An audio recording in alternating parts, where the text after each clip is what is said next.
What's in it for God that we do mitzvahs, Rabbi Shachat?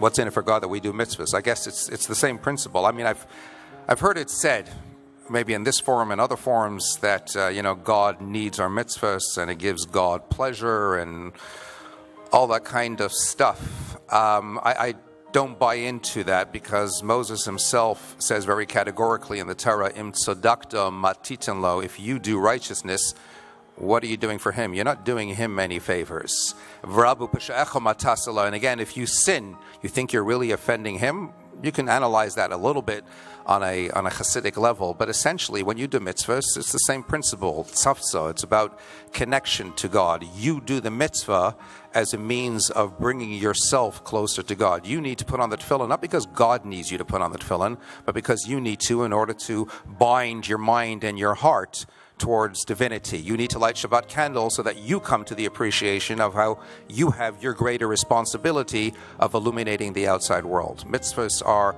more for you and your own soul benefit than they are for God.